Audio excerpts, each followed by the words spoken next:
Secretary Uma Global and Trust. We also have our Honorable Chairman Dr. Sultan Ahmed, our Honorable MD Sir Mr. Sartaj Ahmed, and respected Principal Professor Asim Ahmed with us today.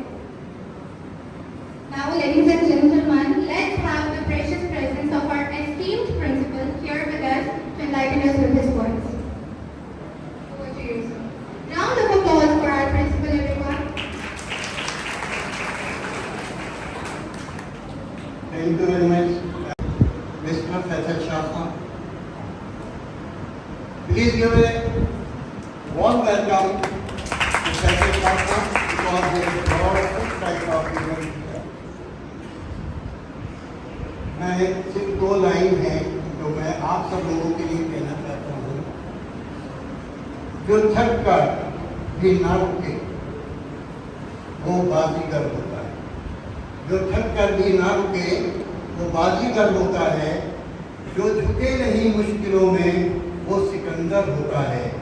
जो थके नहीं चल चल कर वो एक वकील होता है। Please give a round of applause for all the respected. On behalf of our esteemed chairman, Dr. Sultan Ahmed Jauhar, our managing director, Mr. Sartaj Ahmed sir, my entire distinguished teachers, and on behalf of the students, we offer genial welcome to our all respected lawyers who belongs to RAM. I would like to offer genuine welcome one by one. Mrs. for the college, Mrs. Ishrat Sultan. Please give a round of applause for Sultan. Third number पे Mrs. Sunita Verma. Please give a warm welcome. This is not enough. I think you have no energy. Please show your energy. You belong to the Impact College of Science and Technology. Our first step is vibrant. Be vibrant. Be bright. Okay? Fourth, Mrs. Nurul Sahib. Please give a round of applause for Nurul Sahib. Mrs. Farmina Quraishi. Please don't just walk, but students on the back. They are sitting alone. Advocate. Please give a round of applause. Mr. Uwais Hassan, who is the Secretary of Umma.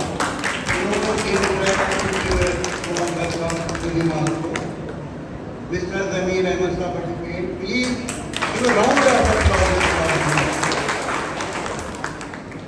And the last, Mrs. Sabah Khan. Please give a round of applause for him. You see, this is a very, very magnificent and valuable time for all of us. They have spared their valuable time. And you know, the lawyers or the advocates, they are the backbone of the society.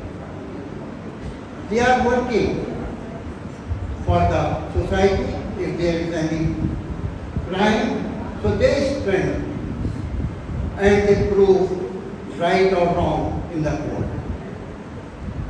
So all the respected lawyers of Rampur are here.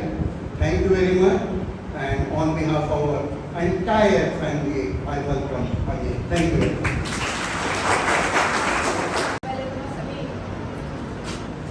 और madam को principal sir और director sir और मेरे सब सामने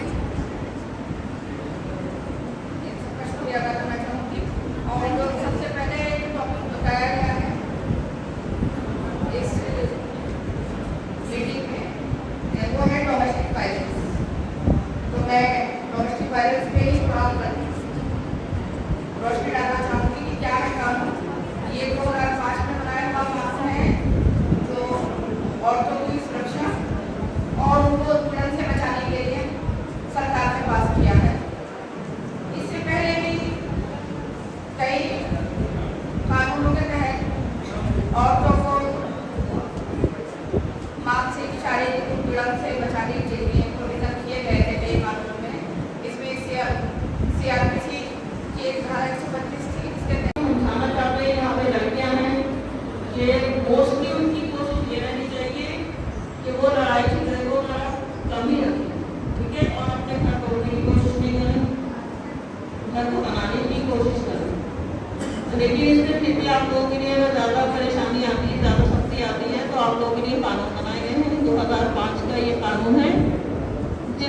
अगर किसी भी लड़की के साथ किसी भी मतलब XYZ यानी कि वाइफ के साथ कोई भी है महिला है या कोई लड़की है तो भी उसके पैसा लिया जाए, उसके साथ नाइंसाफी की जाए और उसके बाद इसके लिए जो भी सारी परेशानियां हैं उसको सॉल्व और इसके लिए जो ये हमारा मंथ है अक्टूबर मंथ, तो ये स्पेशली जो है वो हमारा डोमेस्टिक वायलेंस अवेयरनेस मंथ के नाम से जाना है।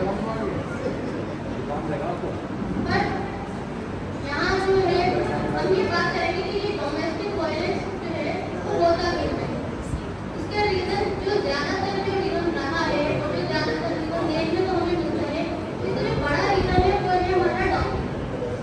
क्योंकि जो यहाँ गर्ल्स भी बैठी हैं और बॉयज भी दोनों ही बैठे हैं और हम ये भी बेहतर जानते हैं कि जगह लेना और देना या फिर मांगना सब अपराध है, लेकिन उसके बावजूद हम सब जानते हैं कि हम ये अपराध करते हैं। अगर ज़्यादातर जो लड़के हैं, मैंने एजुकेटेड लड़कियों को देखा है, वो ये जो दहेज नाम की जो बीमारी है ना, इससे अक्सर प्रताड़ित रहता है। यहाँ पर आकर and thanks to Faisal Shah sir and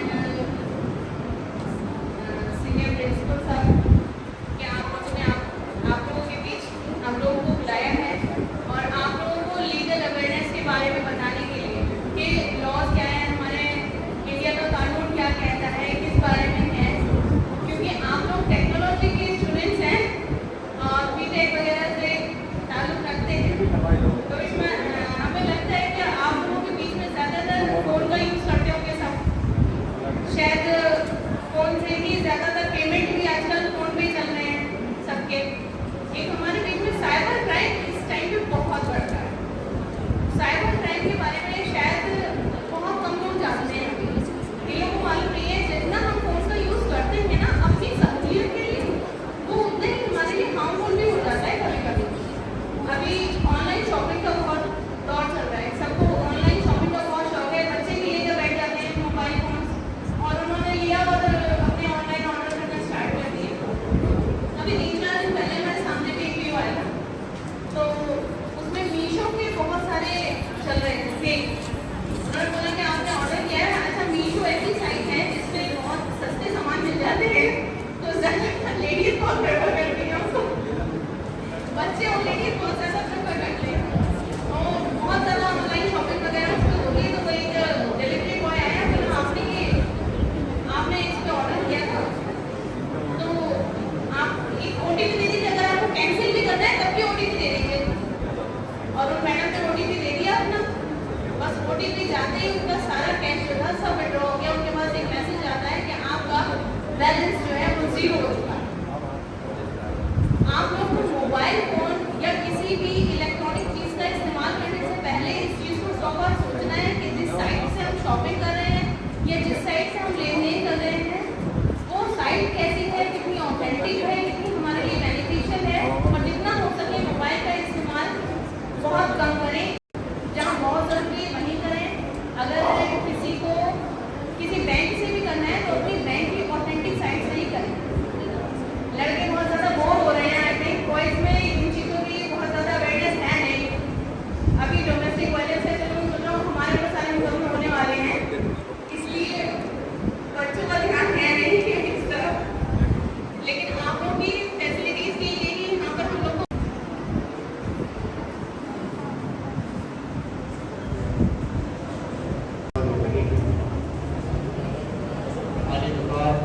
chairman साहब, डॉक्टर सुल्तान साहब, मैनेजिंग डायरेक्टर सरताज साहब, छोटे भाई फैसल शाह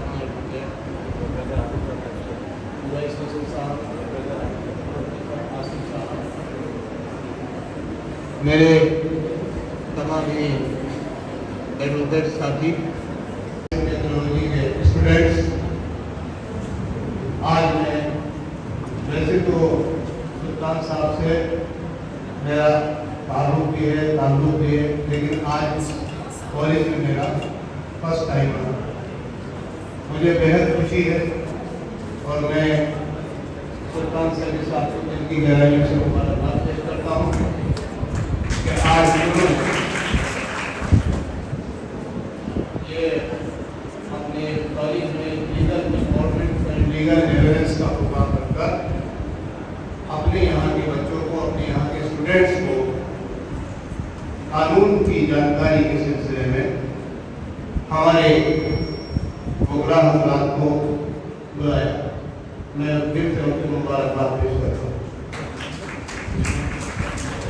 आज के इस सेमिनार में domestic violence and cyber crime, demand और क्या होगी, ये तीनों चीजें आज के दौर में और आज हम बच्चों को बहुत अच्छी तरीके से इसकी जानकारी दी गई।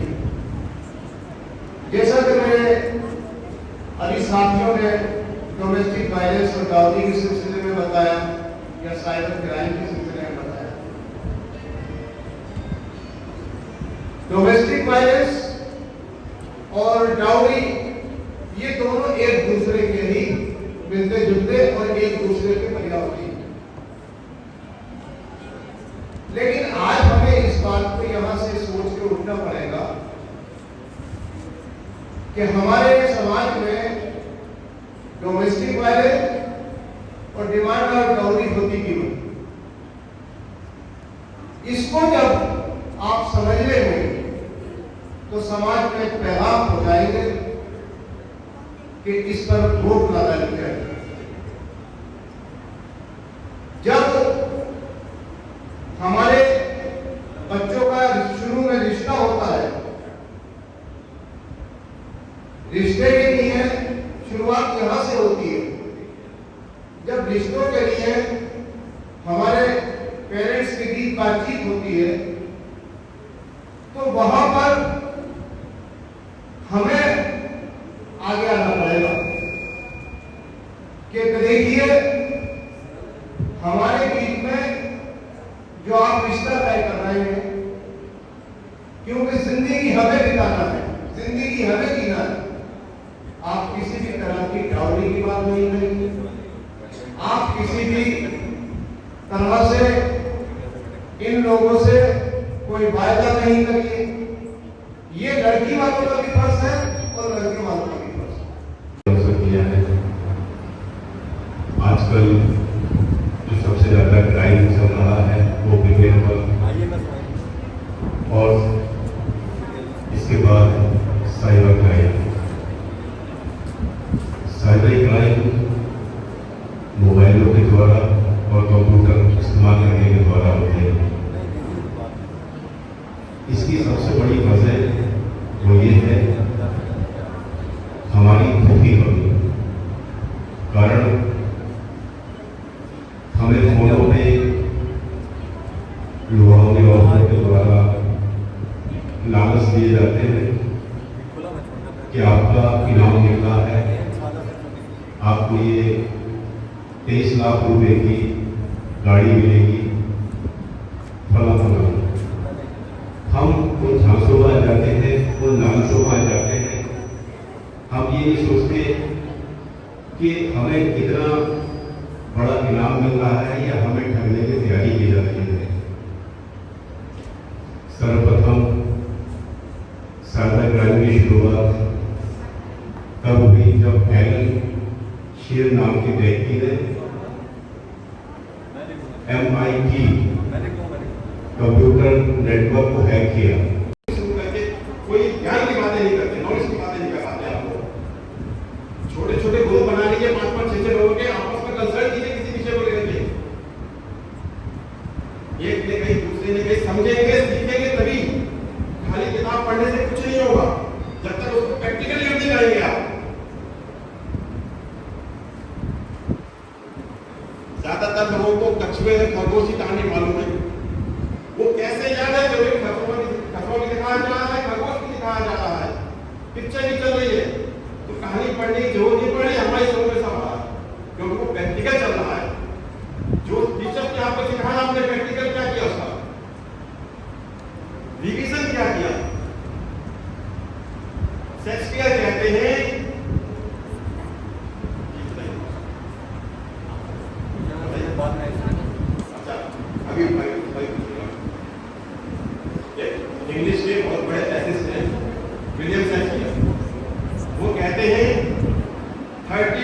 Learn and one time right. 30 बार जो हमने पढ़ा है उसे एक बार लिख लीजिए, बराबर हो जाएगा। रिवीजन बिना लिखे काम नहीं करता।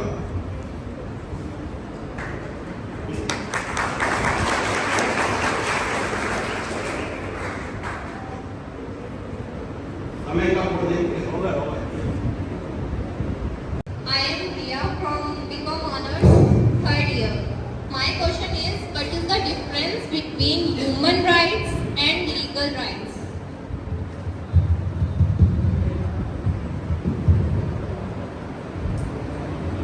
One thing I want to add, जो भी क्वेश्चन पूछेगा उसको अप्रिसिएशन का रिवॉर्ड दिया जाएगा in the form of a certificate. So please you are free, feel free to ask the questions. Thank you. My question is, what is the difference between legal rights and human rights? हमारे constitution में rights के बारे में बताया गया, कौन कौन से आपको लीगल राइट मिलेंगे और कौन से आपके फंडामेंटल राइट्स होंगे। राइट्स दो तरह के होते हैं, एक तो आपका लीगल राइट है, जैसे वोट देने का अधिकार है, तो ये आपका लीगल राइट भी और एक फंडामेंटल राइट भी है।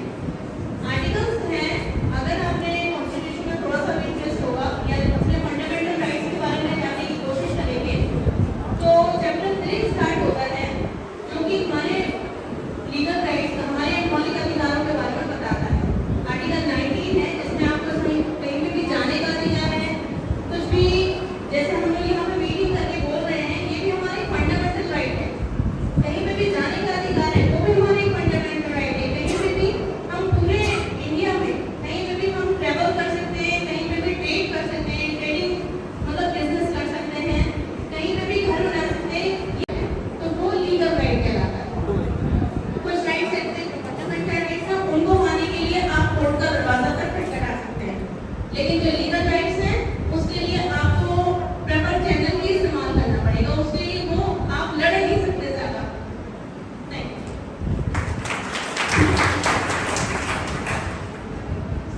जाने के कारण ये जो दहेज की प्रथा है, इसे पूरी तरह से बैन क्यों नहीं किया जा रहा है? इससे हमें इतनी प्रॉब्लम हो रही है, ये सालों से चल रही है, तो इसे पूरी तरह से बैन।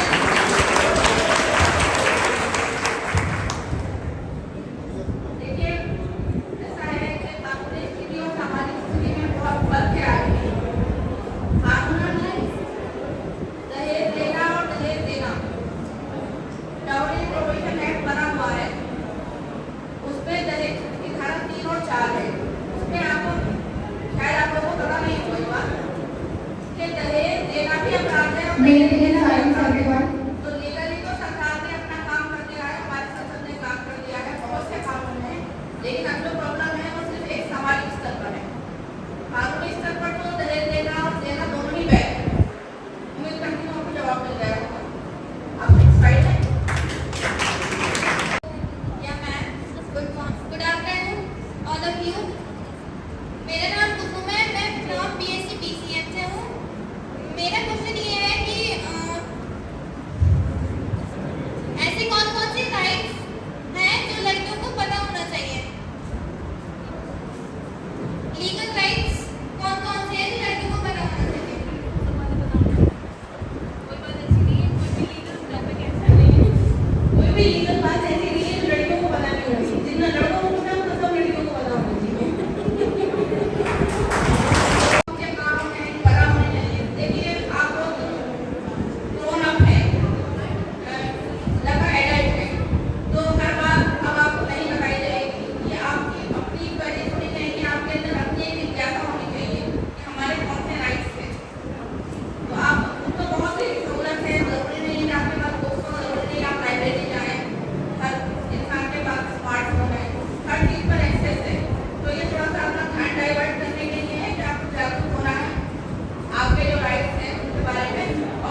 राइट्स का मतलब ये नहीं है कि आप ड्यूटीज का उल्लंघन कर देते, इसलिए आपको दोनों चीजों को साथ में लेके चलना होगा, तभी आप अपनी लाइफ अच्छी बना सकते हैं।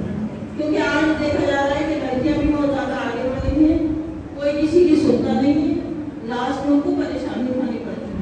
ठीक है, इसलिए ड्यूटीज का भी बहुत ध्यान रखना होगा। And my question is, what is the punishment for demanding dowry in India?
देखिए,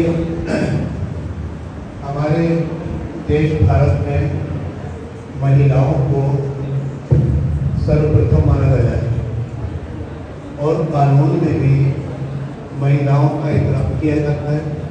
महिलाओं के लिए से संबंधित जो भी दायर होते हैं केसेस है, उस महिलाओं को ही सर्वप्रथम प्रायोरिटी में रखा जाता है। अगर आज कोर्ट की बात माने, आपका क्वेश्चन यही है कि महिलाओं का काम या तो होता नहीं है या होता है तो देर से होता है, ऐसा नहीं।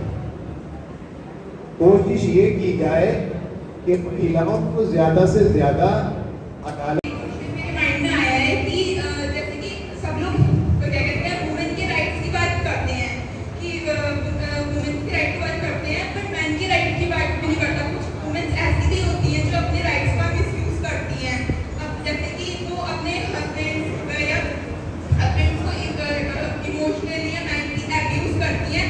तो ऐसे कौन कौन से राइट्स हैं जो मैन के लिए बनाए गए हैं?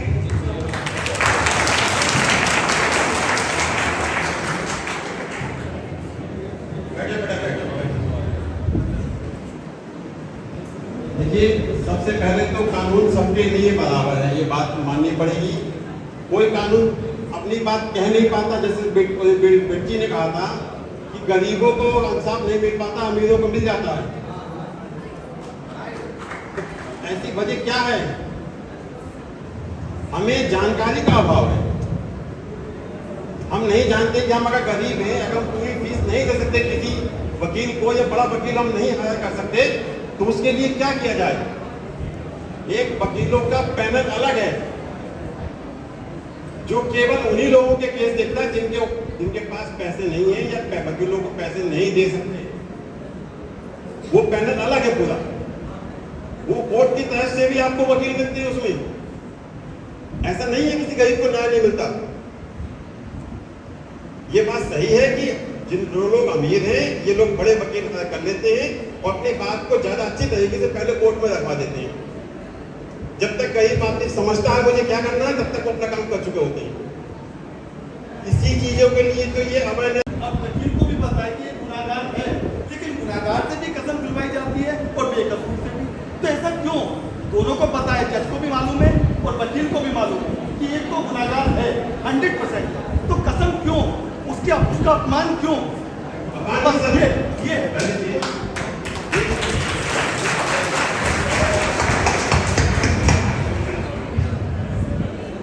देखिए, जो आप ये कह रहे हैं कि कसम क्यों खिलवाई जाती है, कोई भी धार्मिक ग्रंथ, चाहे वो भगवत गीता हो, चाहे कुरान हो या बाइबल हो या गुरबाणी हो, जो भी हो, लेकिन उस वक्त तक ये कसम खिलवाई जाती है एविडेंस, जब मुकदमा एविडेंस में आता है, गवाही में आता है।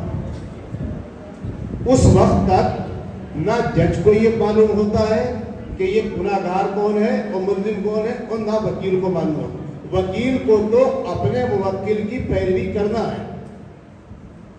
अगर उसके पास मुवक्किल जो आया है बिल्कुल फ्रेश आया है, बेकसूर आया है अपने आप को कहते हुए, वकील को ये नहीं मालूम है कि ये मर्डर करके आया है या नहीं आया है, वो साहब मैंने मर्डर नहीं किया, मेरे ऊपर झूठा इल्जाम लगाया गया है, तो वकील अपनी जिम्मेदारी निभाएगा, उसको बचाने की पूरी कोशिश करेगा 100%।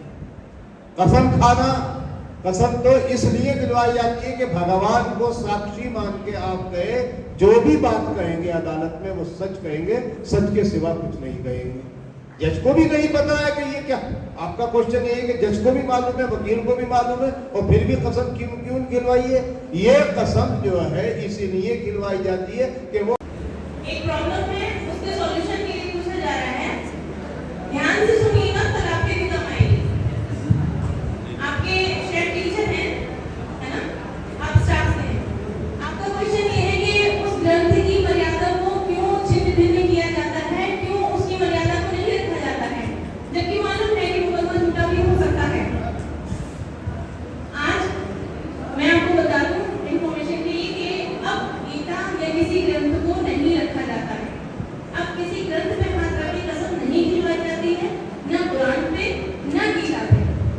अब सिर्फ इतना कहा जाता है कि आप जिस भगवान को भी मानते हैं खुदा की कसम खा लीजिए, या भगवान को जिसको भी मानते हैं उसको साक्षी मानकर कसम खा। और दूसरी बात, आपका क्वेश्चन था कि मुल्जिम जिसने गुनाह किया है, एक तो उसने वो काम किया, किसी के साथ धोखा किया है या कोई भी गलत काम किया है, दूसरी बात वो खड़े होकर अपने बारे में गवाही दे रहा है। तो मैं आपको बता दूं कि गवाही वो अपने बारे में खुद नहीं देता है, उसके बारे में जितना भी उसका कच्चा चिट्ठा होता है वो पुलिस बनाकर लाती है चार्जशीट के रूप में, वो बनाकर लाती है, गवाहों के बयान दर्ज करके लाती है, वो सब कुछ दर्ज करके लाते हैं और अदालत में उस चीज को तोला जाता है कि कितना सच है और कितना गलत है, कितना झूठ है इसके अंदर। उसको तोलने के लिए गवाहों को बुलाया जाता है जो कि वादी पक्ष की तरफ से होते हैं। जो मुद्दई होता है वो अपने गवाहों को पेश करता है कि आपने मौका वारदात में क्या देखा, आप जो मसला है इसके बारे में आप कितना जानते हैं। इस बात की कसम उन्हें खिलाई जाती है कि गवाह वहाँ पर बताता है, विटनेस से पूछा जाता है कि आप बताइए आपने वहाँ पर क्या देखा, आप इस मसले के बारे में क्या जानते हैं। इस बात के बारे में जो भी आप बताएंगे, क्योंकि अदालत तो हर जगह जानी पड़ती है।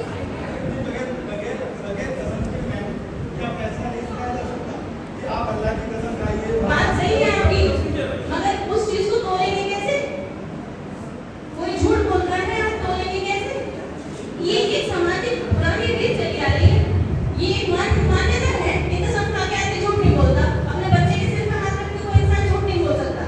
ये एक मान्यता है, एक मान्यता है। अगर आप धार्मिक हैं, आप तिलक लगा रहे हैं, आप पूजा करके घर से आ रहे हैं, तो ये एक माना जाएगा कि शायद आप अपने धर्म की इतनी इज्जत करते हैं कि शायद धर्म का नाम आ जाए तो आप झूठ ना बोलें, क्योंकि अदालत हर जगह खुद नहीं जा सकती, जज खुद नहीं जाएगा फैसला। झूठ बोलता है तभी मुकदमा चला है, तभी कोर्ट में। अगर कुछ सच्चा बोलता तो मुकदमा ही नहीं चलता। ये तोला जाता है कि अब भी कुछ दिनों में सुधर गया है, नहीं सुधर गया, इसके अंदर आत्मा क्या करे। वो कुरान की कसम खा जाए, वो कुरान को मानता है या नहीं मानता। अगर उसने कुरान की कसम खा लिया, कुरान को झूठी कसम खा लिया, उसका पनिशमेंट उसको अल्लाह का जरूर देगा। बाद में नहीं लगेगी, कोई किसी काम के लिए नहीं रहेगी, मुकदमा लड़ती रहेगी। Next question, please. Good afternoon everyone. My name is Zain. I am a student of BBA. मेरा ये क्वेश्चन है, जैसे सारे कानून सिर्फ लड़कियों के लिए बने हुए हैं और अगर उसमें लड़की झूठे इल्जाम लगाए लड़के में, तो उसके लड़के के लिए क्या कानून है उसका guide?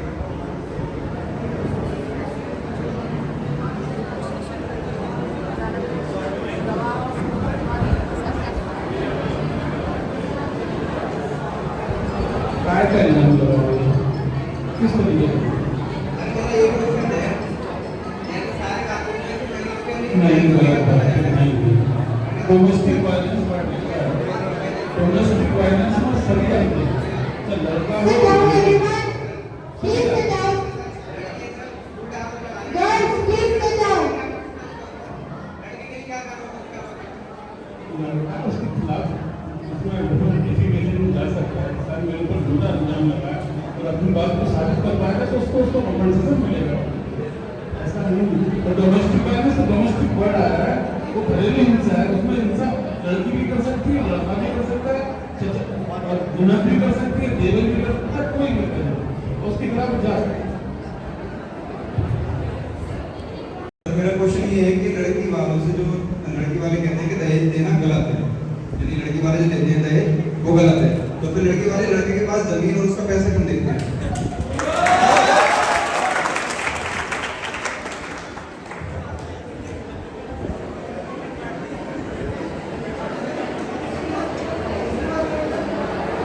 Student maintain silence.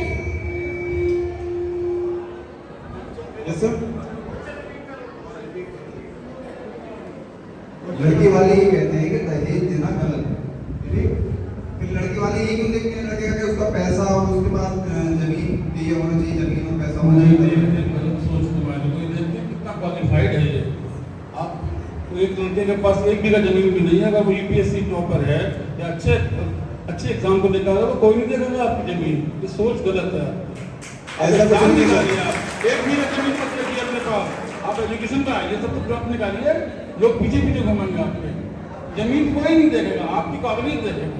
Sir normal सी बात है, ये सब देखते हैं। नहीं ये बातों और कहानियों में अच्छी लगती है सर, ये गलत सोच है। ऐसा लोग कुछ आपके नहीं। पीछे घूमेंगे।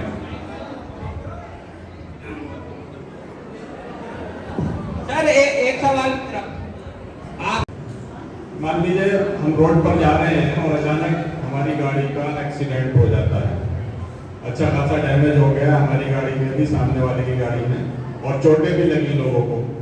सबसे पहला कदम हमें क्या उठाना चाहिए और हम क्या करें कि हम वकील साहब से जानने की कोशिश करेंगे? अगर रोड एक्सीडेंट में किसी की चोट लगे, सबसे पहले उसे अस्पताल पहुंचाए।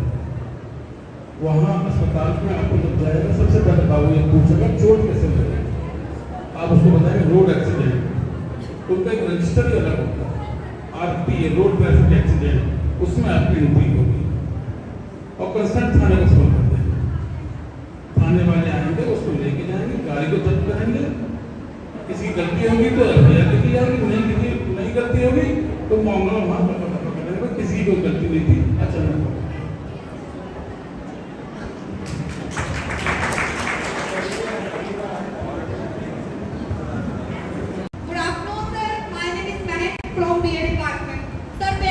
वकीलों के लिए ही है।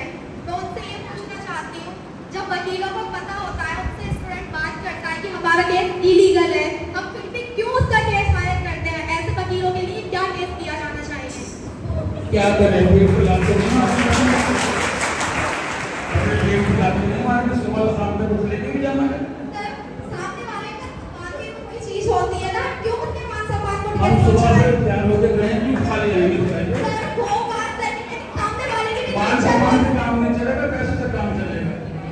सर, इम्पोर्टेंट पैसा नहीं है ना, मेरी भी बहुत इज्जत है, सामने इम्पोर्टेंट वाले की भी इज्जत बहुत है। इम्पोर्टेंट है मैडम, बहुत इम्पोर्टेंट है।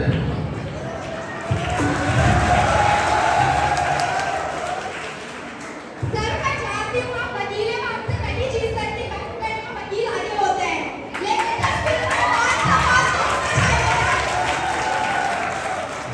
जब कोई क्लाइंट वकील के पास आता है तो वो ये नहीं कहता है कि मैं मर्डर करके आया हूँ, मैं मुजरिम हूँ, मेरा केस करो। वो ये कहता है कि मैंने कुछ नहीं किया। वो अपने आप को एक एडवोकेट चाहता है कि आप मेरी बात कोर्ट के सामने रखें।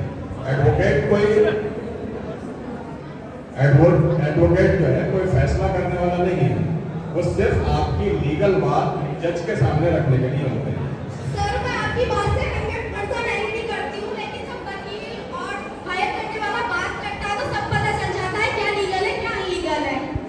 बेटे बहुत से लोग आपने देखा होगा बिल्कुल नहीं बोलते, उन्हें पता भी नहीं होता, हमें अंदाज नहीं होता कि ये इतना नॉलेजेबल पर्सन है। इतने लोग ये कहना कि आदमी मुंह से कह रहा है तो सब कुछ हमें पता चल गया, ये सामने बैठा तो पता चल गया, ऐसा नहीं है। आप जज नहीं कर सकते जब तक वो चीज़ ट्रायल पे नहीं आएगी, जब तक उसके सबूत सामने नहीं आएंगे, तब तक आप कैसे कह सकते हैं? पर हो सकता है कोई आदमी ठोकर लग के गिरा है और उसके पीछे कोई बंदा कह रहा था, वो कह रहा था इसने धक्का लेके मारा है। तो अब ये बहुत छोटी सी बाल के बराबर डिफरेंस है। तो ये एविडेंस जब पेश होंगे कोर्ट में तभी ये पता चल पाएगा कि वो आया ठोकर लग के मारा था या फिर पीछे वाले ने धक्का दिया है। ठीक है कैसी एजी ओनर्स मैंने सवाल मैंने ये पूछ रहा है कि मैंने क्या अधिकार है और ये क्यों नहीं पूछ रहा है कि किसानों को क्या अधिकार है। ऐसा अगर किसी के मतलब तैयार है और अगर उसके मतलब रास्ते में मतलब कोई जगह उसकी जगह नहीं दे गया मतलब जहाँ पर उसका रास्ता है तो वो क्या करेगा, कौन सा अधिकार है उसका। ऐसे इस टाइम पे दान तैयार है सबके और जो उसके पड़ोस में उसका रास्ता है बल्कि उसकी उसने जमीन ले भी नहीं है तब भी वो अपना रास्ता नहीं छोड़ रहे हैं तो क्या अधिकार है उसका। क्योंकि हम अधिकार को पूछ सकते हैं कि सूचना का अधिकार कौन सा है कौन सा नहीं करता एजुकेशन का।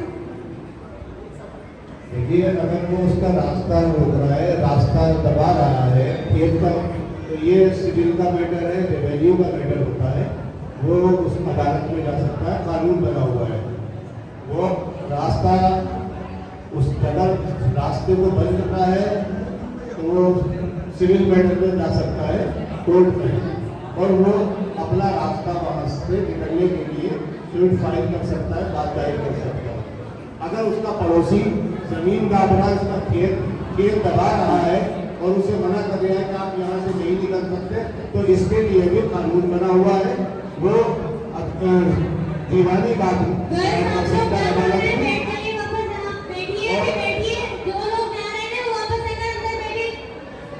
अगर उसने उसकी जमीन को कब्जा कर रखा है तो उसके लिए वो रेवेन्यू सूट में जा सकता है, तहसीलदार के यहाँ भी प्रार्थना पत्र दे सकता है, एसडीएम की अदालत में भी जा सकता है, उसके लिए कानून बना हुआ है। चाहिए। और जो सर ने बोला था कि हमारे कॉलेज के बच्चे कुछ बोलते नहीं हैं, कुछ क्वेश्चंस नहीं करते, आई थिंक आज क्वेश्चन ज्यादा हो गए और वक्त कम पड़ गया, तो किसी और दिन प्लीज आइएगा और प्लीज फिर से वक्त कंपेयर और क्वेश्चन ज्यादा हो जाए, so we have it some another day and let's hope it will be the most great one.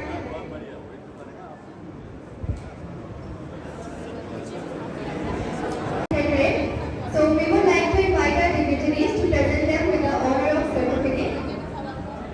May we please invite our chairman, Dr. Sultan Ahmed, our principal, Professor Asim Ahmed, गुजारिश करूँगा कि जब भी आप तशरीफ लाइए और पढ़ाई का काम है, काउंसलिंग करना, हमने जो ऊपर वाले ने सिखाया है हम उसको आगे बढ़ के लोगों को बताएंगे या उसे लाइट फैलाएं, हमारे लिए बहुत ही खुशी की बात है। मैं सबका बहुत बहुत शुक्रगुजार हूँ। Thank you everyone.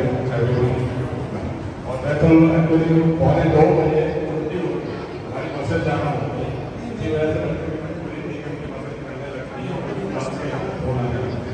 इसलिए वो स्टूडेंट्स को जाना जरूरी है, प्रोग्राम को वाइड